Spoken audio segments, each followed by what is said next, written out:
Bismillahirrahmanirrahim. Assalamu alaikum pyare viewers. Welcome to Nada's Notes. Today we are going to start the salient feature of 1956 Constitution, which is the first constitution of Pakistan after independence.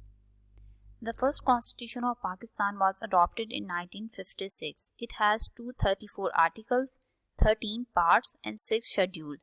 The first Constituent Assembly was formed under the Independence Act, whose main aim is to form the constitution for Pakistan. ये जो constitution है पाकिस्तान का, ये basically independence के बाद पाकिस्तान का first constitution है. जो कानून साज असम्बली जो है बनाई गई थी पाकिस्तान के बनने के बाद, जिसको जो मेन जिसका एम था या जिसका वर्क जो मेन उसको ऑब्जेक्ट दिया गया था वो था कि पाकिस्तान के लिए सबसे पहला जो है वो एक कॉन्स्टिट्यूशन बनाया जाए जो कि उसका एक पूरा फ्रेमवर्क जो है वो वाज़ह कर दे. और इस कॉन्स्टिट्यूशन से पहले ऑब्जेक्टिव रेजोल्यूशन भी इसी कॉन्स्टिट्यूट असेंबली ने बनाई थी. और जब तक पाकिस्तान का कॉन्स्टिट्यूशन नहीं था तो India government of India act 1935 जो है वो एज अ कॉन्स्टिट्यूशन जो है पाकिस्तान के लिए जो है वो उसको अप्लाई किया जा रहा था. इस कॉन्स्टिट्यूशन के जो सेलियंट फीचर हैं उसमें सबसे फर्स्ट है रिटन कॉन्स्टिट्यूशन. पाकिस्तान का जो फर्स्ट कॉन्स्टिट्यूशन है वो रिटन कॉन्स्टिट्यूशन है, जिसमें आपको मैंने पहले डिस्कस किया कि 234 आर्टिकल्स हैं. इसका जो दूसरा सेलियंट फीचर है वो है फ्लेक्सिबल कॉन्स्टिट्यूशन. फ्लेक्सिबल कॉन्स्टिट्यूशन क्या होता है?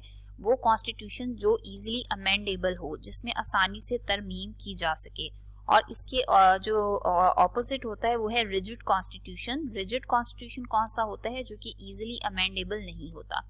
तो इसकी दूसरी जो क्वालिटी है वो है flexible constitution. The constitution could be amended through a process requiring the amendment to be passed by at least a 2/3 majority of the parliament. इसको 2/3 मेजॉरिटी ऑफ पार्लियामेंट जो है कोई भी अगर अमेंडमेंट लानी है तो वो उसके जरिए ला सकते हैं. The name of country Islamic Republic of Pakistan. The name of the country was adopted as the Islamic Republic of Pakistan. Then fourth इसका जो salient feature है वो है objective resolution. The objective resolution was included as a preamble of the constitution. हमने previous lecture में objective resolution जो है उसके मेन जो है सेलिएंट फीचर्स देखे थे, और हर कॉन्स्टिट्यूशन में आपकी ऑब्जेक्टिव रेजोल्यूशन को एज अ प्रीएम्बल जो है उसमें ऐड किया गया है. Federal system. The constitution provides for a federal system in the country. Powers was divided between the center and the provinces. Federal government क्या है कि जिसमें आपकी पावर्स जो हैं सेंटर में और प्रोविंसेस में जो है डिवाइड की गई हैं. The subjects were divided into 3 list, the federal list, the provincial list and the concurrent list. और इसके जो मेन इसके सब्जेक्ट्स हैं फेडरल सिस्टम के, वो 3 लिस्ट उस पर बता दी गई हैं कि कौन से जो आपके इख्तियारात हैं उन पे फेडरल गवर्नमेंट कानून साजी कर सकती है, कौन सी है जो इन पे प्रोविंसेस कर सकते हैं, और कंकरेंट कौन सी है जिस पे दोनों कर सकते हैं. देन है यूनिकैमरल लेजिस्लेचर. यूनिकैमरल क्या होता है? एक जिसमें कानून साज एक असम्बली होती है, मुकन्नना एक होती है, और बाई कैमरल होता है जो 2 हाउसेस पर आपकी पार्लियामेंट जो है वो कंसिस्ट करती है. तो जो पाकिस्तान का फर्स्ट कॉन्स्टिट्यूशन था वो था unicameral. The legislature would consist of a single house representation in the national assembly. The national assembly consisted of 300 members. मतलब पाकिस्तान का जो फर्स्ट कॉन्स्टिट्यूशन था उसकी जो कानून साज असेंबली थी वो एक हाउस पर मुश्तमिल थी जो था नेशनल असेंबली. और जब ये बाई कैमरल होगी तो मतलब कि आपका जो पार्लियामेंट है वो 2 हाउसेस पर कंसिस्ट करेगा. एक होगा आपका सेनेट और दूसरा होगा आपका नेशनल असेंबली. देन है parliamentary system. A parliamentary system was adopted. According to it the president was the head of the state. एक पार्लियामेंट्री फॉर्म ऑफ गवर्नमेंट जो है वो अडॉप्ट किया गया था, जिसमें प्रेसिडेंट जो था वो आपकी स्टेट का हेड था and prime minister the head of the government. और प्राइम मिनिस्टर जो था वो गवर्नमेंट का हेड था. The president required to be a Muslim of at least 40 years of age. जो प्रेसिडेंट है उसके लिए मुसलमान होना जरूरी है और उसकी एज जो है वो एटलीस्ट 40 years होगी. The tenure of his office was 5 years.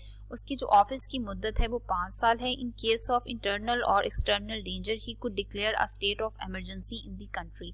और किसी भी एक्सटर्नल और इंटरनल डेंजर की सूरत में वो मुल्क में इमरजेंसी जो है वो डिक्लेयर कर सकता है. He was authorised to appoint the governors, जजेस of supreme court, auditor general and the advocate general. और ये सब जो बड़े ऑफिशियल्स हैं पाकिस्तान के, इंक्लूडिंग जजेस ऑफ सुप्रीम कोर्ट, ये प्रेसिडेंट जो है इनको अपॉइंट करेगा.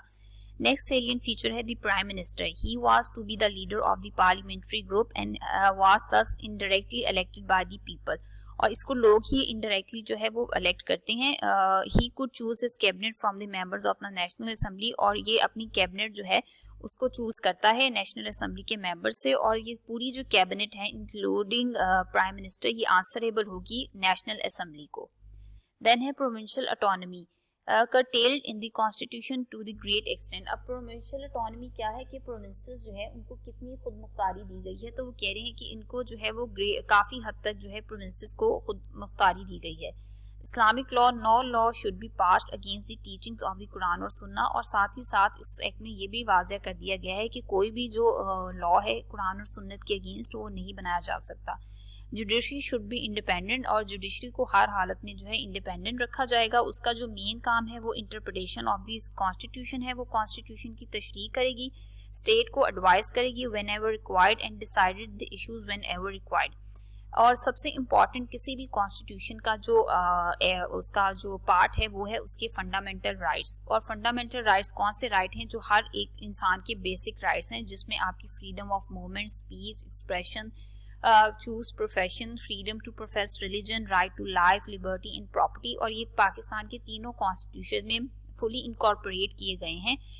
देन है लैंग्वेज. इसके जो कॉन्स्टिट्यूशन ने आपको बताया है कि जो मुल्क की लैंग्वेज होगी वो होगी उर्दू एंड बंगाली. तो ये थे इसके सेलियंट फीचर. आई होप आपको अच्छी तरह से समझ आ चुके होंगे. Thank you so much for watching.